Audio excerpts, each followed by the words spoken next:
اللہ تعالیٰ نے قرآن مجید میں ارشاد فرمایا کہ الاخلاء یومئذ بعضهم لبعض عدو الا المتقین۔ فرمایا بڑے گہرے دوست بھی قیامت والے دن دشمن بن جائیں گے سوائے ان کے جو پرہیزگار ہوں گے۔ پرہیزگار لوگوں کی دوستیاں قیامت والے دن بھی قائم رہیں گی، باقی جو گہرے ترین دوست ہوں گے وہ قیامت والے دن دشمن بن جائیں گے۔ الا المتقین، سوائے پرہیزگاروں کے۔ دنیا میں آپ کو کوئی شخص ایسا نہیں ملے گا جس کا کوئی دوست نہ ہو، اور وہ لوگ بھی بڑی کثرت سے ملیں گے جو دوستوں کا شکوہ بہت کرتے ہیں۔ دوستیاں لگانا، دوست بنانا، تعلقات استوار کرنا یہ منع نہیں، شرط یہ ہے کہ دوستی اللہ تعالیٰ کی رضا کے لیے لگائی جائے۔ ہمارے ہاں جتنی تیزی کے ساتھ دوستیاں لگتی ہیں اس سے زیادہ تیزی کے ساتھ دوستیاں ٹوٹ جاتی ہیں۔ اس کی سب سے بنیادی اور اہم وجہ یہ ہوتی ہے کہ ہمارے ہاں دوستیوں کا جو معیار ہوتا ہے وہ دنیاوی لالچ ہوتا ہے۔ ہم اپنے مخصوص مفادات کی خاطر دوستی لگاتے ہیں، اور جب تک ہمارا وہ مفاد پورا ہوتا ہے تب تک تو ہم اس دوستی کو قائم رکھتے ہیں، اور جہاں ہم محسوس کرتے ہیں کہ اب یہ مفاد پورا نہیں ہو رہا وہاں ہم شکوہ، شکایتیں، اعتراضات شروع کر دیتے ہیں، اور اس کا نتیجہ یہ نکلتا ہے کہ بڑی محبت سے شروع ہونے والی دوستی بھی بڑی تیزی سے ٹوٹ جاتی۔ تو میرے بھائیوں یاد رکھیے گا کہ دوستی اور تعلق قائم رکھنے کے لیے سب سے اہم اور سب سے بنیادی ضرورت یہ ہے کہ دوستی محض اللہ کی رضا کے لیے لگائی جائے۔ اللہ کے پیارے حبیب صلی اللہ تعالیٰ علیہ وسلم بیان فرماتے ہیں، حضور فرماتے ہیں قیامت والے دن اللہ کی بارگاہ سے یہ اعلان ہوگا کہ کہاں ہیں وہ لوگ جو میری رضا کے لیے آپس میں محبت کیا کرتے تھے۔ رب فرمائے گا جب آج میرے عرش کے سائے کے علاوہ کوئی سایہ نہیں ہے تو میں انہیں اپنے عرش کا سایہ عطا کروں گا، کیونکہ وہ میری رضا کے لیے آپس میں دوستی کرتے، میری رضا کے لیے انہوں نے آپس میں محبت کی۔ تو دوستی کا سب سے پہلے تو یہ سٹیٹس بنائیں کہ اس کے اندر محض اللہ کی مرضی، اللہ کی رضا کے لیے ایک دوسرے سے پیار، منفعت نہ ہو اس کے اندر کوئی بھی، دنیاوی لالچ کوئی بھی نہ ہو، ہرس نہ ہو، ہوس نہ ہو، طمع نہ ہو، ذاتی مفادات نہ ہو۔ جب ان سے بالاتر ہو کر لوگ دوستیاں لگاتے ہیں تو وہ دوستیاں قائم رہتی ہیں۔ اللہ کے پیارے محبوب صلی اللہ تعالیٰ علیہ وسلم نے فرمایا قیامت والے دن کچھ لوگ ایسے ہوں گے جن پر انبیاء اور اولیاء رشک کریں گے، ان کے چہرے 14ویں رات کی طرح چمک رہے ہوں گے، انہیں نور کے ممبروں پہ بٹھایا جائے گا۔ یا رسول اللہ اتنی فضیلت ان لوگوں کو حاصل ہے، یہ کون لوگ ہیں؟ تو حضور فرماتے ہیں یہ وہ لوگ تھے جو جس سے بھی دوستی لگاتے تھے، پیار کرتے تھے، محض اللہ کی رضا کے لیے کرتے۔ تو اللہ تعالیٰ صبح قیامت انہیں اعزازات سے نوازے گا، شرف سے نوازے گا، فضیلت سے نوازے گا۔ دوسری بات یہ ہے کہ دوستی کب قائم رہتی ہے؟ دوستی تب قائم رہتی ہے جب ہم دوستوں سے زیادہ امیدیں نہ لگائیں، انسانوں کو انسان ہی سمجھیں، ان سے بہت لمبی اور وسیع امیدیں لگا لینا اور بڑے وسیع مطالبات کرنا اور بڑی لمبی چوڑے تقاضے دوستوں سے کرنا۔ میں اکثر دوستوں کی خدمت میں یہ گزارش کیا کرتا ہوں کہ اپنے دوستوں سے کوئی مطالبہ کر کے انہیں آزمائش میں نہ ڈالو۔ تم نے اپنے ہی دوست کو لا کر پل صراط پہ کھڑا کر دیا ہے، بیچارہ اس طرف جائے کہ اس طرف جائے۔ ان سے کوئی ایسا مطالبہ کرنا جو ان کی پہنچ سے باہر ہو، ان کی حیثیت سے بڑھ کر ہو، ان کی طاقت سے زیادہ ہو تو اس کا مطلب یہ ہے کہ آپ نے اپنی دوستی کو خود آزمائش میں ڈال دیا ہے۔ آپ اتنے لمبے چوڑے تقاضے نہ کریں، آپ محدود سا لوگوں کے ساتھ تعلق بنائیں۔ وہ جی میں اس کے اتنا کام آیا ہوں تو اب اس کو اس سے ڈبل آنا چاہیے، تو آپ نے دوستی کی نہیں، آپ نے تو تجارت کی۔ اگر آپ کی محبت ہوتی تو پھر تو آپ کا انداز اور ہوتا، جب تیرا حکم ملا ترک محبت کر دی، دل مگر اس قدر تڑپا کہ قیامت کر دی۔ تو یاد رکھیے گا کہ آپ حکم جب آ گیا، جب آپ محسوس کریں تو اس وقت پھر آپ اس چیز کو سمجھ جائیں۔ تو دوستیوں کو کبھی بھی آپ کٹہرے میں کھڑا نہ کریں، تعلقات کو کبھی بھی آزمائش کی بھیٹ نہ چڑھائیں، اس طرح کا ماحول نہ بنائیں جس میں آزمائش پیدا ہو، جس میں تکلیف بڑھ جائے، جس میں کرب کا احساس سامنے والے کو ستائے۔ کوشش کریں گنجائش رہے ماحول کے اندر، آسانی رہے، وسعت رہے۔ تیسری بات یہ ہے کہ اگر آپ محسوس کرتے ہیں کہ دوستی کو چلانا ہے تو پھر صرف اسی چیز کو نہ یاد رکھیں جو چیز آپ کو آج میسر آ رہی ہے اور آج آپ کو انکار ہو رہا ہے۔ اس سے پہلے جو دوستوں نے بڑی وفائیں کی ہیں وہ بھی تو یاد رکھے نا۔ ہمارا یہ ماحول ہوتا ہے کسی بندے نے 99 دفعہ نیکی کی ہے، ایک دفعہ انکار کیا، تو ہمیں ایک دفعہ کا انکار تو یاد رہتا ہے لیکن 99 نیکیاں یاد نہیں رہتی۔ یہ بہت بڑی زیادتی ہے۔ آپ کو اگر اتنی لمبی چوڑی اس کی نیکیاں فراموش کرنے میں 1 منٹ نہیں لگا تو پھر آپ نے دوستی کس مقصد کے لیے لگائی تھی؟ آپ اس کو سمجھیں، اس کو آپ محسوس کریں۔ تو میں نے یہ دیکھا ہے زندگی میں کہ لوگ چاہتے ہیں کہ روز ان کا مطالبہ پورا کیا جائے، روز ان کا مطالبہ پورا۔ ہمارے ایک دوست تھے، بزرگ تھے، تو وہ سلسلہ طریقت کو چلاتے تھے، خانقاہ نظام کو، نظم کو لے کے چلنا مشکل ہوتا ہے۔ تو ان کے ایک مرید نے شکوہ کیا، اس نے کہا کہ حضرت پہلے آپ بڑا وقت دیتے تھے، اب آپ ٹائم نہیں دیتے۔ تو فرمانے لگے پہلے میرے بچے 1-2 تھے، اب درجنوں میں ہو گئے، اب وقت بٹ کے ملے گا نا۔ والد پہلے ایک پر توجہ دیتا ہے، بچے 4 ہو جائیں تو ٹائم تقسیم، بات کی سمجھ آ رہی ہے؟ تو وقت تقسیم ہو کے ملے گا نا جب بچے بڑھ جاتے ہیں۔ اور فرمانے لگے ابھی تو میرے سمجھ لو 10-15 بچے ہیں، تو جب پوتے نواسے نواسیاں ہو گئے تو یہ اور زیادہ بٹ جائے گا، پھر اس میں اور زیادہ تقسیم کار ہو جائے گی۔ تو پھر اس طرح کر کے ماحول میں تقسیم ہو جاتی، اور یہ ہوتا ہے، یہ ایک صورت ہے۔ آپ دیکھیے نا، کبھی ایسا بھی ٹائم تھا حجر اسود پر کہ اس کو ہاتھ لگا کے آپ چوم لیتے تھے، اور ڈھیروں وقت صحابہ اس پر چہرے رکھ کے رویا کرتے تھے۔ پھر ایسا وقت آیا کہ چھڑی لگا لو بھائی، چھڑی لگا کے پیچھے ہٹ جاؤ، اور اب ایسا ٹائم ہے کہ آپ دور سے استلام کر لیں۔ اب اگر آپ کہیں کہ مسلمان دیکھو جی حجر اسود کو تو ہاتھ لگانے کا موقع ہی نہیں مل رہا، تو بھئی نبی پاک نے تو فرمایا میں قیامت والے دن کثرت امت پر فخر کروں گا کہ میری امت زیادہ ہے۔ تو یہ تو تعداد کا بڑھنا، یہ تو کثرت کا ہونا، یہ تو باعث ناز اس کو سرکار نے کہا۔ اب آپ دائروں میں محدود کرنا چاہتے ہیں، آپ اس طرح کا ماحول بنانا چاہتے ہیں کہ کوئی شخص مقید ہو جائے، وہ اس دائرے سے باہر نہ نکلے، تو یہ تو بات درست نہیں ہے۔ تو کوشش کرنے کا مقام یہ ہے کہ آپ دوسروں کے لیے بھی گنجائش پیدا کریں، دوسروں کے لیے بھی آسانی کرنے کی کوشش کریں، پھر تعلق برقرار۔ اور پھر آپ پچھلی نیکیاں بھی تھوڑی یاد رکھیں کہ اس سے پہلے اس نے بڑی نیکی کی، بڑی محبت کی، تو پچھلی نیکیاں بھی دوستوں کی یاد رکھیں۔ صحیح بخاری سے ایک حوالہ عرض کرتا ہوں، نبی پاک صلی اللہ تعالیٰ علیہ وسلم کا نا ایک راز لیک ہو گیا۔ حضور مکہ مکرمہ پر حملہ کرنا چاہتے تھے، تو ایک خط لکھ کے دیا گیا ایک عورت کو کہ جا کے پہلے سے آگاہ کر دو مکے والوں کو کہ تم پر حملہ ہونے والا ہے۔ اس عورت نے وہ خط اپنے بالوں میں چھپایا اور وہ نکل گئی۔ اللہ تعالیٰ نے محبوب پاک کو اطلاع دی، حضور علیہ الصلاۃ والسلام نے حضرت مولا علی کو 2 صحابہ کے ساتھ بھیجا، فرمایا مقام خاک پر تمہیں ایک بی بی ملے گی، اس کے پاس سے خط ہے جو کفار کی طرف جا رہا ہے، اسے گرفتار کرو، وہ خط لے لو اور واپس آ جاؤ۔ حضرت مولا علی شیر خدا رضی اللہ تعالیٰ عنہ وہاں پہنچ گئے، اس خاتون کو گرفتار کر لیا، اس کو کہا وہ خط دے، وہ کہنے لگی میرے پاس تو نہیں ہے، کوئی خط نہیں۔ تو حضرت علی فرمانے لگے چونکہ میرے نبی نے کہا ہے تو خط تیرے پاس ہی ہے۔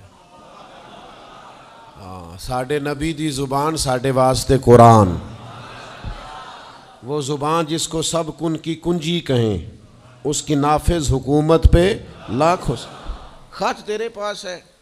آپ نے تلوار نکال لی، فرمایا نکالتی ہے کہ نہیں؟ اس نے بال کھولے، خط نکال دیا۔ وہ خط جب کھولا تو خط لکھا تھا حضرت حاتم بن نبی بلتا رضی اللہ تعالیٰ عنہ، بدری صحابی ہیں۔ وہ خط لے کے آ گئے، نبی پاک کی بارگاہ میں پیش کیا۔ حضور نے خط کھولا، حضرت عمر کہنے لگے مجھے اجازت دے میں اس کی گردن کاٹوں، اس نے ہمارا راز فاش کیا ہے۔ کتنی بڑی بات ہے۔ قرآن مجید کی سورہ ممتحنہ اس وقت نازل ہوئی تھی جب یہ واقعہ ہوا تھا۔ اللہ کے حبیب علیہ السلام نے فرمایا عمر ٹھہر جا، اتنی جلدی نہ کر، اس بندے کی وفات تو دیکھ، یہ بدر میں بھی تلوار لے کے ہمارے ساتھ گیا تھا، بدری صحابی ہے۔ اس کی وہ بات یاد رکھ کہ بدر کے مقام پر جب کہ بڑا مشکل تھا کافروں کے سامنے کھڑا ہونا، ان کی 1000 تعداد تھی اور مسلمان بڑی عددی طور پر اس کثرت کا شکار نہیں تھے، صرف 313 تھے۔ اس موقع پر ان کے ساتھ کھڑا ہونا کوئی آسان نہیں تھا، لیکن یہ پھر بھی ہمارے ساتھ گئے تھے۔ تو حضرت عمر رضی اللہ تعالیٰ عنہ جب چپ کر گئے تو اللہ نے قرآن نازل کیا، کہا اے ایمان والو یہودیوں اور عیسائیوں کو اپنا دوست نہ بتاؤ۔ تو حضور فرمانے لگے دیکھ لو عمر، اللہ نے اسے مومن کہہ کے پکارا ہے، اللہ نے بھی اسے۔ اب نبی کریم نے فرمایا بتاؤ یہ تم نے کیا کیا؟ تو عرض کی یا رسول اللہ صلی اللہ علیہ وسلم آپ میرا ظاہر باطن جانتے ہیں، جتنے بھی یہاں سے لوگ ہجرت کر کے مکے سے آئے ہیں نا، ان کا کوئی نہ کوئی رشتہ دار مکے میں ہے جو ان کے رشتہ داروں کا، بال بچوں کا، گھر والوں کا دھیان رکھتا، میرا وہاں کوئی بھی نہیں۔ اور مجھے پتا تھا آپ نے حملے کا ارادہ کر لیا ہے تو انشاءاللہ کامیابی اللہ نے مسلمانوں کو ہی دینی ہے، وہ کر کچھ نہیں سکتے۔ میں ان پر ایک احسان کرنا چاہتا تھا تاکہ وہ میرے بچوں کا اور میرے پیچھے گھر والوں کا تھوڑا خیال رکھیں، اتنی سی میری خواہش تھی۔ میرے نبی کریم نے ان کا عذر قبول کر لیا، فرمایا ٹھیک ہے آپ جو کہہ رہے ہیں بات ایسے ہی ہے، آپ کو اسلام کو نقصان نہیں پہنچانا چاہتے، آپ یہ چاہتے تھے کہ کوئی ایک نیکی ان پہ کر دی جائے تاکہ وہ آپ کے، تو اتنی بڑی بظاہر بات تھی لیکن حضور نے قبول کر لی۔ معنی کیا ہے کہ دوستوں کی پچھلی نیکیاں بھی یاد رکھنی چاہیے، ان کی پچھلی بھی خوبیوں اور پچھلے بھی معاملات کو تھوڑا یاد رکھنا چاہیے۔ ہم کیا کرتے ہیں؟ ہم کہتے ہیں جی اب وہ یہ نہیں کر رہا، بھئی تب کر رہا تھا نا، تو تب کی یاد کر لو، تب کی یاد رکھ لو، اس وقت کی آپ خیال کر لیں۔ ہم کیا کرتے ہیں؟ ہم 99 دفعہ کسی نے نیکی کی ہے تو ہم کہتے ہیں 100/100 چاہیے، آج بھی یہ کرے گا تو پھر تو قابل قبول ہے۔ تو اس سے کیا ہوتا ہے؟ اس سے تکلف پیدا ہوتا ہے، ایک آدمی روز کیسے نیکی کر سکتا ہے؟ چوتھی بات یہ ہے اگر ہم چاہتے ہیں دوستیاں نبھیں تو اسلام کا ایک حسن ہے کہ اسلام دین اعتدال ہے۔ اسلام کہتا ہے چلو ہی ذرا معتدل ہو کے، پہلے ہی ذرا تھوڑا سا احتیاط سے چلو۔ ہم جب کسی بندے کے اوپر فدا ہوتے ہیں تو پھر پورے ہی فدا ہوتے ہیں، پھر تو جناب یہ بھی تیرا ہے، یہ بھی تیرا ہے، یہ بھی تیرا ہے، اور پھر جب بعد میں لڑائی ہوتی ہے تو چائے کی پیالیوں کا بھی حساب کرتے ہیں کہ وہ جو وہاں جاتے ہوئے چائے پی تھی نا اس کے پیسے بھی میں نے دیے تھے، لہذا وہ بھی میرے بنتے ہیں، واپس کر۔ کورے ورک کتاب نہیں ہوندے، پتھر دل گلاب نہیں ہوندے، اور سجنا پہلوں ہی سوچ کے لائیں پھر یاراں نال حساب نہیں ہوندے۔ آپ سوچ سمجھ کے دوستی لگائیں، تعلقات کو سوچ سمجھ کے لے کے آگے چلیں۔ نبی پاک صلی اللہ علیہ وسلم نے فرمایا وقفے سے ملا کرو محبت بڑھتی ہے، تھوڑا نا وقفے سے ملا کرو، اس سے محبت بڑھے گی۔ یہ جو بہت وارفتگی ہے نا، بہت وارفتگی ہے، بہت جوش ہے، تو اس کا نتیجہ یہ نکلتا ہے کہ جتنی زور سے گیند دیوار سے لگتی ہے پھر اتنی زور سے ہی گیند واپس آتی ہے، اس کے نتائج ٹھیک نہیں نکلتے۔ تو عرض یہ کرنا چاہتا ہوں کہ اعتدال میں رہیں، معتدل رہیں، آپ اس حد سے تجاوز ہی نہ کریں۔ میرے پاس یہاں ایک دوست آئے تو مجھے کہنے لگے جی میرا دوست بڑا اچھا تھا، بڑا نائس تھا، بڑا بہترین تھا، بڑا پیارا تھا، میرے ایک دوسرے دوست نے اسے خراب کر دیا۔ تو میں نے کہا وہ دوسرا دوست میں سمجھا نہیں. کہنے لگے یہ میرا پرانا دوست تھا جس نے اسے خراب کیا, اور جسے کیا وہ نیا تھا 2-4 سال. اس کی میں نے دوستی لگائی تھی, اب وہ دونوں ڈائریکٹ ہو گئے اور مجھے انہوں نے بیچ میں سے نکال دیا ہے. تو میں نے کہا یہ تو اکثر ہوتا ہے, پہلی دفعہ تو نہیں ہوا, اس طرح تو ڈھیر دفعہ ہوتا ہے. کہنے لگے میں کروں کیا, میں نے بڑا شور کیا ہے, ان کو اپنے احسان بھی یاد کرائیں پر وہ مانتے نہیں. میں نے کہا اب حل ہے نا, تھوڑا چپ کر جا کچھ عرصے کے لیے, تھوڑی خاموشی اختیار کر. جو چپ کر جاتا ہے وہ بھی بچ جاتا ہے. اگر تم چاہتے ہو کہ یہ دوستی پھر سے بحال ہو جائے تو زیادہ شکوے نہ کرو, زیادہ شکایتیں. ہم بعض اوقات اعتراضات اتنے کر بیٹھتے ہیں, شکوے اتنے کر بیٹھتے ہیں, اپنی زبان سے باتیں اتنی نکال بیٹھتے ہیں کہ دوبارہ پھر دوستی کا بحال ہونا ممکن ہے. ایک حدیث یاد رکھیں گے اگر سناؤں آپ کو تو. نبی پاک صلی اللہ تعالیٰ علیہ وسلم نے فرمایا کسی سے دشمنی بھی کرو تو اعتدال سے کرو, ہو سکتا ہے کل کو وہ تمہارا دوست بن جائے. اور فرمایا کسی سے دوستی بھی کرو تو اعتدال سے کرو, ہو سکتا ہے کل یہ دشمن بن جائے. دوستی اور دشمنی میں یہ جامع ترمذی میں حدیث, اعتدال کا رستہ نہ چھوڑو, معتدل رہو. سارے راز ہی دے بیٹھنا, ساری باتیں پہلے کر لینا اور اعتراض کرنا, اب تو شکوے بھی پھر سارے ہی کر لینا. دوست کو اس کی کمزوریوں کا بھی پتہ ہوتا ہے, وہ ساری کمزوریاں بھی اس کی بیان کر لینا, اس کو بھی بتانا, اس کو بھی بتانا, اس سے بھی ذکر کرنا. تو یہ انداز درست نہیں ہے. آپ معتدل انداز میں دوستی لگائیں, اعتدال کے ساتھ چلیں, شکوے زیادہ نہ کریں, اعتراض زیادہ نہ کریں. وہ بے وفا ہی صحیح پھر بھی یار اپنا, چلو اس میں کمی ہے, وہ اس میں بے وفائی ہے, پر سجن تو اپنا ہے نا. تو دوستی ہماری ہے اس کے ساتھ, اس کی کمزوریوں کو چھپائیں. آپ اس معاملے پر تھوڑا سا اپنے ظرف کو کشادہ کریں, آپ تھوڑی وسعت پیدا کریں. ہم سمجھتے نہیں چیزوں کو, ہم غور نہیں کرتے, اس خاص انداز میں چیزوں کو نہیں لیتے جس انداز میں چیزوں کو لینا چاہیے.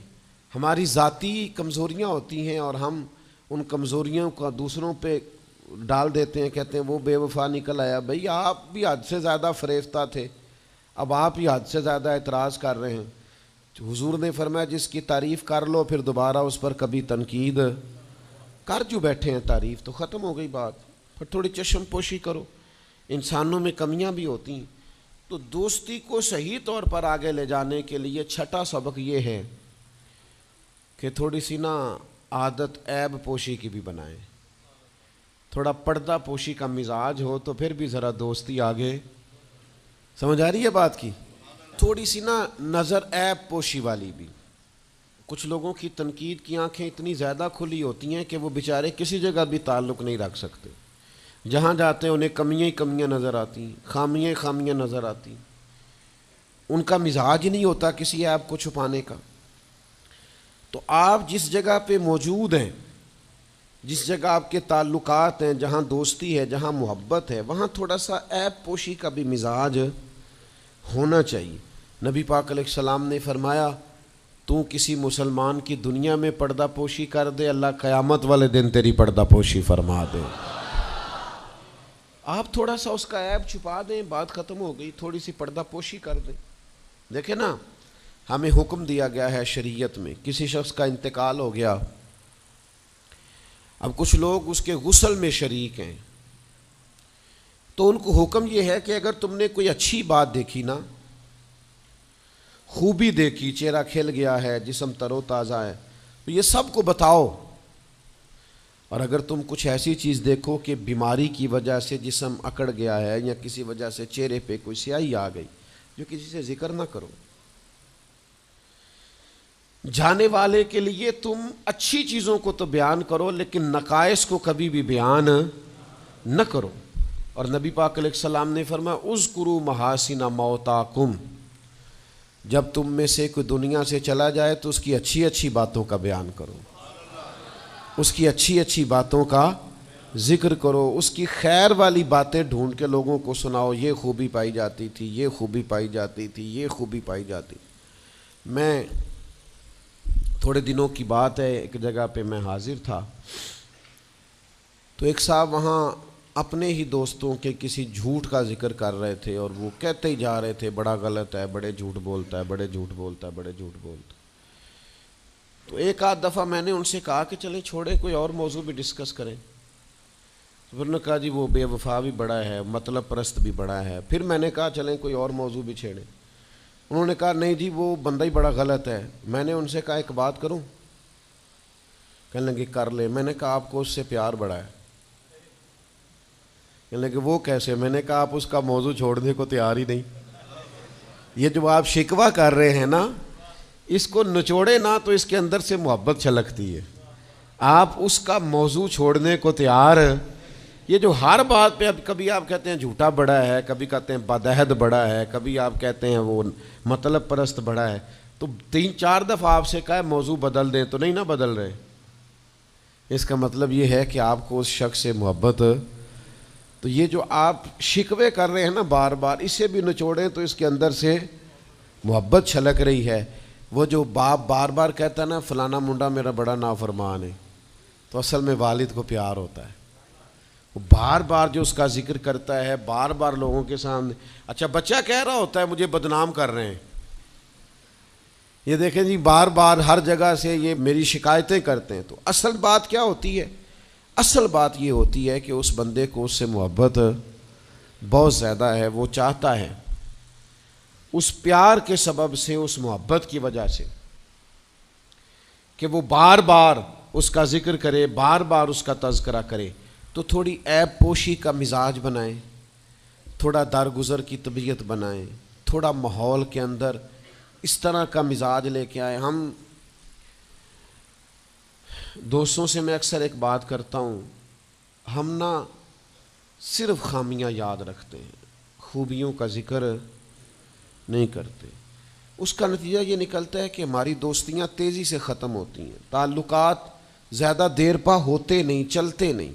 ہمیں کرنا یہ ہے کہ ہمیں اللہ کی رضا کے لیے دوستی کرنی، اللہ کی رضا کے لیے لوگوں سے پیار کرنا، اللہ کی رضا کے لیے اللہ کے بندوں کی باتیں سننی، اللہ کی مخلوق سمجھ کے لوگوں کی خوبیاں دیکھنی، اللہ کے بندے سمجھ کے ان کے اندر پائی جانے والی باتوں کو ہم نے اخذ کرنا۔ اگر ہم تعلقات میں لالچ لائیں گے، ذاتیات لائیں گے، زیادہ امیدیں لگائیں گے، اس کا نتیجہ ٹھیک۔ ایک بزرگ غریب تھے پھر امیر ہو گئے، تو کسی نے ان کو مبارک دی کہ بڑی بات ہے آپ کو اللہ نے بڑے پیسے دیے ہیں، تو فرمانے لگے یار پہلے جو یار تھا وہ میرا دوست تھا، اب تو ڈھیر سارے لوگ میری جیب کے دوست ہیں، اب تو جیب کا رشتہ ہو گیا ہے لوگوں کا، ڈھیر سارے لوگوں کا۔ تو دوستیوں میں اخلاص لائیں، خلوص لائیں، ساری زندگی یہ طے کریں کہ میں نے دوست کے کام آنا ہے، پر میں نے دوست کو کام کہنا نہیں، میں نے اس کی خدمت کرنی ہے لیکن کبھی اسے اپنی خدمت کے لیے مجبور، جس حد تک ہو سکے اس کی مدد کرنی ہے لیکن کبھی اسے اس تکلیف میں ڈالنا، یہ مزاج پیدا کریں۔ آپ کو اس دوستی میں روحانیت محسوس ہوگی، اس تعلق کے اندر آپ کو ٹھنڈک محسوس ہوگی، لیکن جب شائبہ ایک نقطے کا بھی ذاتی لالچ کا آ جائے گا نا، پھر اس میں ٹھنڈک نہیں رہے گی، اس میں وہ خوبی نہیں رہے گی جو کہ ہونی چاہیے۔ اللہ تعالی ہمیں سمجھنے کی توفیق دے۔